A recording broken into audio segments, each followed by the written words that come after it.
안녕하세요. 미국 주식과 환율, 대출이자와 아파트 거래까지 그날 이슈를 빠르게 살펴보는 뉴스 스피커 2013년 4월 7일 금요일입니다.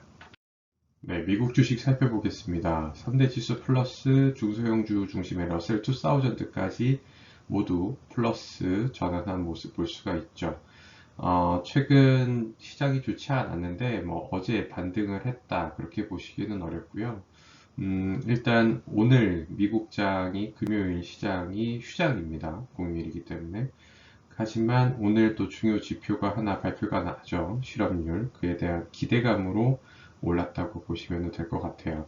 다음 주에 CPI가 있기 때문에 아무래도 그 정도 지표는 나와야 추세 반전을 뭔가 허락을 할지 그런 상황을 조금 더 신뢰감 있게 살펴볼 수 있지 않을까 판단하고 있습니다. 따라서 어제 뉴욕 스탁익스체인지 기준으로는 1600개가 넘는 주식이, 나스닥 기준으로는 2500개가 넘는 주식이 상승을 하긴 했는데 중요한 거는 거래량이 되겠습니다. 거래량이 아주 좋지 못했어요. 아무래도 휴장일을 앞두고 있기 때문에 관망을 하거나 좀 지켜보고자 하는 심리가 훨씬 더 강했다. 그래서 어제의 추세 반전이라고 생각할 수는 좀 근거가 희박하다 판단하시면 될 것 같습니다. 네, 개별 주식 살펴보면 거래량이 가장 많은 테슬라는 185불 간신히 유지를 했고요. 애플 같은 경우도 164불을 간신히 유지를 하는 모습 볼 수가 있네요.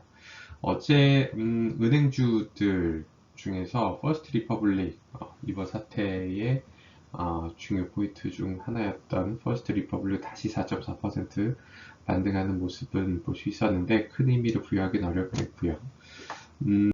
지금 어제 섹터별로 살펴봤을 때 오일 쪽이 좋지는 못했어요. 에너지 쪽이. 그래서 그에 따른 하락세를 반영한 모습들도 볼 수가 있습니다. 금리 현황 살펴보면 현재 미국의 기준금리는 상당히 5% 보이고 있어요. 그래서 계속 팽배하죠. 어떻게 진행이 될 건지. 10년물과 2년물의 차이 좁혀지고 있는지 살펴보시라고 했는데 아직까지 0.5 정도 계속 유지는 하고 있습니다. 정말 중요한 포인트니까 이게 얼마나 좁혀지는지 다시 바르게 역전이 되는지를 꼭 살펴보셔야 경기 침체의 여부 확인할 수가 있다는 점 강조드립니다. 외환시장 같은 경우는 지금 미국 달러화의 경우 1419원까지 오르는 상황, 그래서 평가 절상되고 있는 상황을 볼 수 있습니다. 원화 대비해서 일본도 1000원이 넘은 상태에서 계속 진행을 하고 있고요. 과연 또 CPI에 따라서 기준금리의 향배가 달라지기 때문에 비록 이번 달 4월 달은 미국의 기준금리를 발표하는 FOMC는 열리지 않지만 그 시장에서는 미리 선반영을 하는 그런 모습을 볼 수 있기 때문에 CPI 결과에 따라서 외환시장도 요동을 치지 않을까 생각을 하고 있습니다.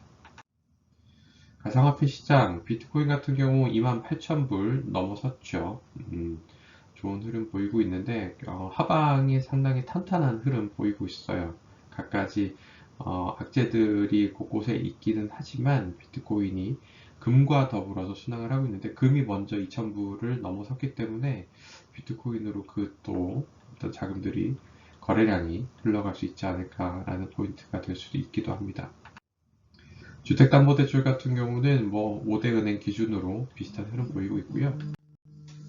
지금 정기 예금도 마찬가지 상황 보이고 있습니다. 큰 차이 없네요. 아파트 실거래 확인하시겠습니다. 반포자이 아파트 35평형이 실거래가 보여졌는데 30억을 하회하였습니다. 28억 5천. 음마아파트 어제와 더불어서 오늘도 실거래가 있었는데 34와 31 두 가지 타입 중에 31평형이 19억 3천에 20억을 하회했네요. 헬리오시티 33평형은 18억 3천에 18억 선 유지하고 있고요. 이편한 세상 신촌 2단지 34평형이 아깝게 14억을 하회하는 13억 9,500에 실거래 등재됐습니다. 노건역 이편한 세상 캐스 34평형 계속 실거래가 이루어지고 있는데 거의 비슷한 가격대에 매물 몰려 있습니다. 10억 2,500 실거래됐고요. 동천자이, 동천에는 동천 센트럴자이와 동천자이 두 가지가 있습니다. 지금 동천자이는 34평형이 8억 5,500에 동천 센트럴자이보다 한 1억 정도 낮은 금액의 실거래가 등재가 되고 있네요. 네, 오늘의 이슈를 살펴보시죠. 어제 주간 단위로 나오고 있는 미국의 실업수당 청구 건수 발표가 됐습니다.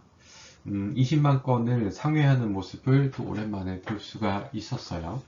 이만큼 고용시장이 다시 좀 경직되고 있지 않나. 사실 인플레이션에 있어서는 고용이 반드시 꺾여야 된다고 얘기를 하고 있어요. 미국에서는 연준도 그렇고 이게 가장 관건이라고 얘기를 하는데 고용시장이 너무 과열됐기 때문에 이 흐름이 깨진다 하다가 드디어 20만 건을 상회하는 예상치보다 높은 수치를 보여주기는 했습니다. 그리고 오늘 미국의 휴장일인데 실업률이 발표를 해요. 예상치는 3.6%인데 이 실업률이 사실 좋게 나오면 좋게 나오는 대로 그 반대면 그 반대에 다 문제긴 합니다.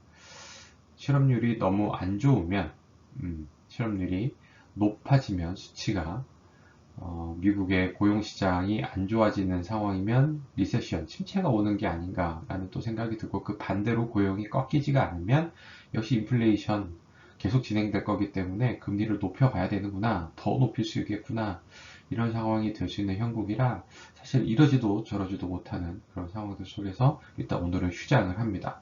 그 결과가 월요일날 시장 반영이 될 거기 때문에 반드시 귀추를 주목을 해야 될 것 같습니다. 오늘도 돈 버는 하루 되시고요. 뉴스 스피커였습니다.